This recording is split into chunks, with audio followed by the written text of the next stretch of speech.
बाळासाहेबांच्या तमाम शिवसैनिकांना तुमच्या ह्या अनिश गाढवेचा, बाळासाहेबांच्या लहानशी शिवसैनिकाचा आणि शिवसेनेच्या प्रवक्त्याचा मानाचा जय महाराष्ट्र. गेले 2-3 दिवसापासून सोशल मीडियावर, विशेषतः फेसबुक आणि ट्विटरवर राज ठाकरेंचा धनुष्यबाणासकटचा एक फोटो मी जाणीवपूर्वक व्हायरल होताना पाहिलाय. तुम्हीही पाहिला असाल कदाचित. मागे धनुष्यबाण आहे, पुढे राज ठाकरेंचा फोटो आहे आणि काही अतिशहाण्यांनी तर त्या फोटो पुढे शिवसेना प्रमुख असं देखील लिहिलेलं आहे. बऱ्याच जणांनी हा खोडशाळपणा म्हणून इग्नोर केला असेल. बऱ्याच जणांना वाटलं असेल राज ठाकरेंचा काहीतरी नवा फंडा असेल, किंवा काहींच्याही लक्षातही आलं नसेल नेमका हा प्रकार काय आहे ते. पण लक्षात घ्या, हे काही खोडशाळपणाचं लक्षण नाहीये, किंवा असंच कोणीतरी म्हणत आलंय म्हणून मागे धनुष्य ठेवलाय, पुढे राज ठाकरेंचा फोटो ठेवला, त्याच्या पुढे शिवसेना प्रमुख टाकलाय. हे असंच होत नसतं. सध्याची वेळ पाहता, सध्याच्या घडणाऱ्या घडामोडी पाहता हे असंच होणार नाहीये. भारतीय जनता पक्ष हा सध्या या सगळ्याच्या मागचा सूत्रधार आहे, हे तुम्हा सर्वांना माहिती आहे. वारंवार मला सांगायची गरज नाही. हा कठपुतल्यांचा चालक हा भारतीय जनता पक्ष आहे. आता नेमकं घडतंय काय पहा. हा जो तुम्हाला वाटतोय ना हा खोडशाळपणा, हा नेमका घडतोय कसा ते पहा. काल परवामध्ये अमित शहांची राज ठाकरेंशी भेट झाली. त्याच्या अगोदर एकनाथ शिंदेच्या बऱ्याच वेळा भेटीगाठी होत असतात. तुम्हाला एक गोष्ट लक्षात घ्यायला हवी, राज ठाकरे हे काही फक्त लोकसभेसाठी, विधानसभेसाठी किंवा ज्या मुंबई महानगरपालिकेच्या निवडणुका असतील किंवा महाराष्ट्रातल्या इतर महानगरपालिकेच्या निवडणुकांपुरते बोलायला गेले असतील असं मला तरी वाटत नाही. याच्या मागची कारणं तुम्हाला सांगतो. जे शिवसेना नावाचं किंवा शिवसेना नाव, पक्ष, चिन्ह हे जे काही चोरलेलं आहे, याच्या मागचा खरा चोर हा वेगळा आहे. त्यांनी काही दिवसांसाठी म्हणा, काही वर्षांसाठी म्हणा, हे भाड्याने देऊ केलेलं आहे. सध्याचे भाडोत्री कोण आहेत तुम्हाला माहिती आहेत? दाढीवाले. सध्याच्या भाडोत्र्यांचा 2.5 वर्षाचा टर्म आता संपत आलेला आहे. आता त्यांचा टर्म जेव्हा संपेल त्यावेळेस भविष्यात हे भाड्याचं घर नेमकं कुणाला द्यायचंय याचा विचार किंवा ह्याची चाचपणी भारतीय जनता पक्ष करतोय. कदाचित नवीन भाडोत्री हे देखील असू शकतात, सांगता येत नाही. अशा प्रकारे यांच्या हातात देऊन बघा ना, शेवटी भारतीय जनता पक्षाचं चाललंय काय माहितीये तुम्हाला? यांना यांचंच समजत नाहीये की आपण नेमके कुठल्या रस्त्याला पळतोय. मी कालही सांगितलं, खिशातलं 1 रुपयाचं नाणं, ते खाली पडलेलं 8 आण्याचं नाणं उचलण्याच्या नादात त्यांनी पाडून टाकलं, गमावलं. जे आहे ते सुद्धा गमावलं. 8 आण्याचं नाणं उचलण्याच्या नादात खिशातलं रुपयाचं नाणं देखील गमावलं. आता भारतीय जनता पक्ष चाचपणी करतोय. आजता काय तुम्हालाही माहितीये, शिवसेना भारतीय जनता पक्षाची गेल्या 25-30 वर्षापासून युती होती. या 30 वर्षाच्या युतीमध्ये शिवसेना किंवा भारतीय जनता पक्षाला कुणाही तिसऱ्या पार्टनरशी किंवा तिसऱ्या भिडूची कधी गरज पडली नव्हती. कारण दोघेही इतके बलाढ्य होते आणि शिवसेना सगळ्यांचा बाप. लक्षात आलं तुम्हाला मला काय सांगायचंय? गेल्या 2.5 वर्षापासून किंवा 2.5-3 वर्षांपासून किंवा 19 पासून घ्या किंवा 2.5 वर्षापासून घ्या, कारण हा सारा कांड 2.5 वर्षापासून चाललेला आहे. गेल्या 2.5 वर्षापासून ज्यावेळेस भारतीय जनता पक्षाशी एक आजन्म तो काडीमोड झालेला आहे, अशा परिस्थितीमध्ये भारतीय जनता पक्ष शिवसेनेची ती जागा भरून काढण्यासाठी, बघा मी काय सांगतोय बारीक ऐका, शिवसेनेची ती जागा भरून काढण्यासाठी अनेक पर्याय चाचपडून पाहतोय. मग त्यांनी शिवसेना फोडली, शिंदे वेगळे केले, त्यांना एक भाड्याचं घर देऊ केलं, अजित पवारांना घेतलं. अजित पवारांना आधीही घेण्याचा प्रयत्न झाला, पण नंतर तो त्यांनी सक्सेसफुल करून दाखवला आत्ताच्या वेळेत. राष्ट्रवादी काँग्रेस फोडली, 2 पक्ष झाले. त्यानंतर त्यांनी काँग्रेसचेही बडे नेते फोडले, अगदी मिलिंद देवरापासून, अशोक चव्हाणांपासून, जयकुमार गोरेंपासून अनेक नेते काँग्रेसचे देखील फोडले. 3 महत्वाचे पक्ष सोबत आलेले आहेत. चौथा आता मनसे राहिला, मनसे सोबत आहे. त्यानंतर RPI, Republican party of India, हा देखील मोठा पक्ष, हा देखील सोबत आहे. छोट्या मोठ्यांची नावं जर काढायची गेली, मग स्वाभिमानी शेतकरी संघटना असेल सदाभाऊ खोतांची, रासप असेल राष्ट्रीय समाज पक्ष महादेव जानकरांचा, त्यानंतर शिवसंग्राम पक्ष असेल विनायक मेटेंचा. हे असे छोटे मोठे सगळेच्या सगळे पक्ष एका बाजूला आहेत. मग मला तुम्ही सांगा, सध्या भारतीय जनता पक्षाचं चाललंय तरी काय? नेमकं त्यांना ठरवायचंय त्यांची लढाई नेमकी कुणाच्या विरोधात आहे. तुमच्यासोबत शिवसेना अधिकृत राष्ट्रवादी अधिकृत, मनसे अधिकृत, काँग्रेस आहे तुमच्यासोबत, RPI असेल, हे सगळ्या पक्षांची जर साथ तुम्हाला असेल, मग तुमचा विरोध नेमका कुणाला आहे आता, किंवा तुमच्या विरोधात नेमकं कोण आहे? याचं जर उत्तर तुम्ही मला विचाराल शिवसैनिकांनो, भारतीय जनता पक्षाला शिवसेनेच्या तोडीस तोड म्हणता येईल असा भिडू कधी सापडणारच नाही. रेल्वेचं 2 इंजिनांवर पळणारी रेल्वे ज्यावेळेस एक इंजिन बाजूला केलं, त्याच्यानंतर जवळपास 5वं 6वं इंजिन लावतायत, तरी देखील ती रेल्वे ढकलली जात नाहीये. यानंतर तुम्ही समजू शकता ते जे एक इंजिन बाजूला केलं होतं त्याची ताकद काय असेल ते. माझा थेट रोख आहे शिवसेनेच्या पक्षप्रमुखांवर, शिवसेनेचे पक्षप्रमुख बाजूला काय होतात आणि भारतीय जनता पक्ष, तुम्ही समजू शकता मला काय सांगायचंय. भारतीय जनता पक्ष जागेवर स्तब्ध झाला, तो हलूच शकत नाही. इतकी दयनीय अवस्था भारतीय जनता पक्षाची होऊन ठेपलेली आहे. अजूनही चाचपणी चालू आहे. अजून कोणी येऊ शकतं का? अगदी अभिजित बिचुकले पर्यंत हे पोहोचतील, इथपर्यंत ह्यांची पत घसरलेली आहे. एक पार्टनर, एक महायुतीतला, त्यावेळेसच्या महायुतीतला एक पार्टनर ज्यावेळेस बाजूला होतो किंवा एक पक्ष बाजूला होतो, 5 पक्ष घेतल्यानंतर सुद्धा त्याची कमी भरून काढता येत नाही. इथेच तुम्ही समजायचं की वारं कुण्या दिशेने वाहतंय. आता तुम्हाला पुढे महत्वाच्या गोष्टी सांगतो. ठाकरेंविरुद्ध ठाकरे हे उभं करण्यासाठी कदाचित हे भाड्याचं घर असाही विचार होऊ शकतो. ठाकरेंविरुद्ध ठाकरे, कुठेतरी उद्धव साहेबांच्या मागे असलेली एक सहानुभूतीची उभ्या महाराष्ट्रात जी लाट आहे, उभ्या हिंदुस्थानात जी लाट आहे, ती लाट कुठेतरी ओसरवण्यासाठी अशा प्रकारचं तात्पुरत्या स्वरूपात हे भाड्याचं घर दिलं जाऊ शकतं. काहीही होऊ शकतं. तशा प्रकारची अट मनसेला घातली देखील जाऊ शकते की तुम्हाला इथे जर सहभागी व्हायचं असेल तर तुमचं दुकान ह्या दुकानामध्ये विलीन करा. हे शक्यता नाकारता येत नाहीत शिवसैनिकांना. आणखी तुम्हाला सांगतो, जाणून बुजून जे महत्वाचे विषय आहेत उद्धव साहेबांच्या बाजूने, त्याच्यावर कोणाला तरी आरोप करून उभं केलं जातं. साधा, अतिशय साधा विषय तुम्हाला सांगतो. उद्धव साहेब ठाकरे हे बिहारचे आहेत. आता हा जावई शोध यांनी लावला.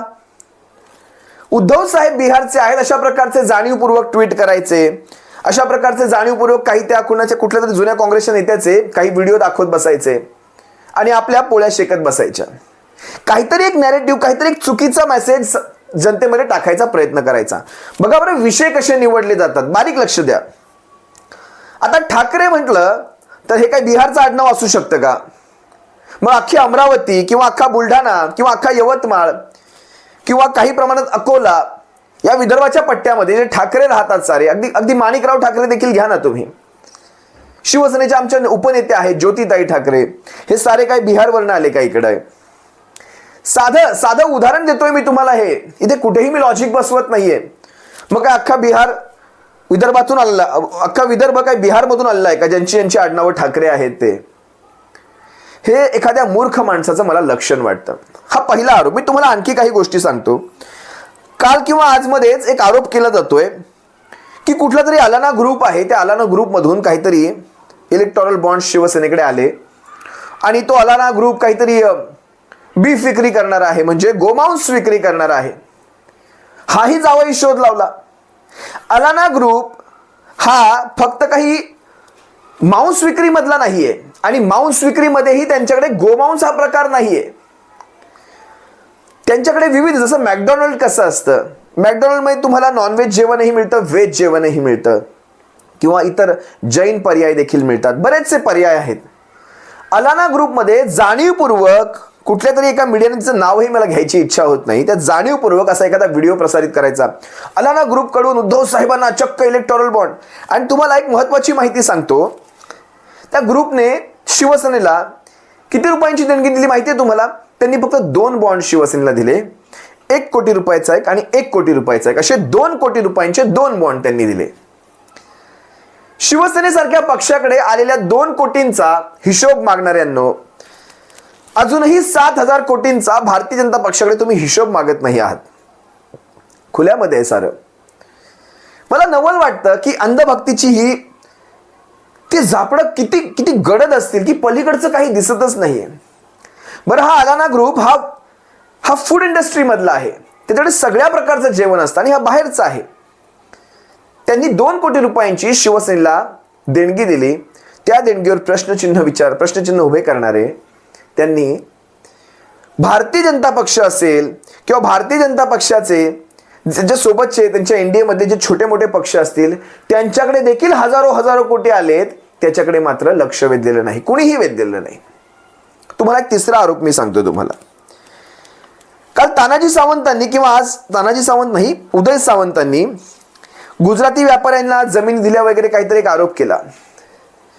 फक्त असं एक पुडी सोडून द्यायची, कुठलाही पुरावा लावायचा नाही, कुठलाही तथ्य त्याच्यासोबत सांगायचं नाही, कुठले रेफरन्सेस सांगायचे नाहीत, कुठले फॅक्ट समोर ठेवायचे नाहीत, कुठलेही डॉक्युमेंट्स त्याच्यासोबत ठेवायचे नाहीत की कुठल्या गुजराती व्यापाऱ्याला जमीन दिली वगैरे वगैरे, कोकणामध्ये असेल किंवा इतर कुठे असेल. फक्त तोंडात आलंय बोलून टाकायचं, कुठलाही पुरावा त्यांनी लावला नाही. मी फक्त तुम्हाला 2-3 उदाहरणं सांगतोय कशा प्रकारचे आरोप केले जात आहेत. म्हणजे कसं आपण गुजरातीचा मुद्दा घेता तर गुजरातींसाठी हा एक त्यांनी क्रॉस करायचा प्रयत्न केला. किंवा आपण इलेक्ट्रॉल बॉन्ड्स घेणार तर इलेक्ट्रॉल बॉन्ड्सवरून तुम्हाला तुमच्या इलेक्ट्रॉल बॉन्ड्सवरून विचारणार. किंवा तुम्ही जर परप्रांतीयांचा मुद्दा घेत असाल तर मग ठाकरे हे बिहारचे आहेत अशा प्रकारचा मुद्दा घेतला नाही. आणि पुढे दारू विक्रेत्या असं त्यांनी अरविंद केजरीवालांना संबोधलंय आणि त्यांची बाजू उद्धव साहेब ठाकरे घेत आहेत असं म्हणून एक व्हाईट कॉलरला हात घालायचा प्रयत्न करणार की बघा दारू विक्रेत्यांची कशी बाजू घेतली जाते. यांच्यावर हसावं की रडावं अशा प्रकारची यांची घाणेरडी परिस्थिती येऊन ठेपलेली आहे. पण आरोप बघा ना, बरोबर त्यांनी विषय निवडले, कुठल्या विषयामध्ये सध्या आरोप केला जाऊ शकतो त्याच विषयावर बोलायचं. आणि शिवसेनेकडनं समजा एखादा आरोप केला जाईल तर त्याला त्याची धार कशी कमी करता येईल याचा विचार केला जायचा. मी तुम्हाला आणखी काही महत्वाच्या गोष्टी सांगतोय सध्या ज्या राजकारणामध्ये घडतायत, त्या महाराष्ट्रात घडतायत. ते एक आहे आढळरावांचा विषय. अगदी आजचाच विषय आहे म्हणून मी तुमच्या सर्वांसमोर ह्याच विषयामध्ये त्याला मी घेतोय, आजच्याच व्हिडिओत त्याला घेतोय. या आढळरावांची ज्यावेळेस शिवसेनेमध्ये हे बंड घडून आलं, ही गद्दारी घडून आली, त्यावेळेस आढळरावांनी एक वाकडं मला वाटतं मेसेज केला होता, ट्विट केलं होतं, ते बघावं लागेल नेमकं काय आहे. पण आढळरावांना ज्यावेळेस कळलं राष्ट्रवादी काँग्रेसचे अमोल कोल्हे काही जात नाही आहेत, त्यामुळे आपल्या ह्या शिरूरच्या जागेवर टाच येणार आहे, गदा येणार आहे, आढळरावांना तिकडे पळायचं होतं. आढळराव पळाले, आढळरावांनी एखादा मेसेज केला थोडासा वाकड्यामध्ये आणि आढळराव पळून गेले. गेली 25 वर्ष शिवसेनेच्या तिकिटावर खासदार राहिलेले आढळराव पुण्याच्या शिरूरचे, पक्षाने त्यांना काय सांगितलं जास्तीत जास्त, आपण युती धर्म पाळत आहोत त्यामुळे सिटिंग खासदार तिथे सध्या आहे, अमोल कोल्हे आहेत तिथे, तुम्ही पुण्यासाठी तयार राहा. पक्षाने जागीच त्यांचं पुनर्वसन करण्याचा विचार त्याच ठिकाणी केला. आणि ज्यावेळेस शिवसेनेचे पक्षप्रमुख शब्द देतात त्यावेळेस तुम्ही पालघरमध्ये पाहिला असाल, त्या वनगाकडे साधं नगरसेवक पद नसताना देखील त्याला खासदारकीचा शब्द दिला होता. पण खासदारकी जर देता नसते त्याला आमदारकी नक्की दिली आणि निवडून देखील आणलं वनगाला. आता विचार करा, आढळरावांना सांगितलं पुण्यासाठी तुम्ही तयार राहा. आढळरावांनी पक्षादेश, शिवसेनेत पक्षादेश हा फार महत्वाचा असतो, पक्षादेश जर पाळला असता आणि आज जर पुण्याच्या खासदारकीची तयारी केली असती तर कदाचित धंगेकरांच्या ऐवजी पुण्यामध्ये आढळरावांचं नाव तिथे राहिलं असतं आणि पुण्याचा भविष्यातला खासदार आढळराव निवडून देखील आले असते. इतकी महाविकास आघाडी, इंडिया आघाडी तिथे स्ट्रॉंग आहे. याचं कारण सांगतो, ज्या ठिकाणी शिवसेना मजबूत होती तरी देखील महायुतीचा धर्म पाळून आपण कसब्याची जागा असेल किंवा पिंपरी चिंचवडची आमदारकीची जागा असेल, ह्या दोनही जागा तुम्हाला माहिती आहे राहुल कलाटेंचं काय झालं त्यावेळेस, आणि मला वाटतं धंगेकर त्यावेळेस आमदार म्हणून निवडून आले वगैरे वगैरे.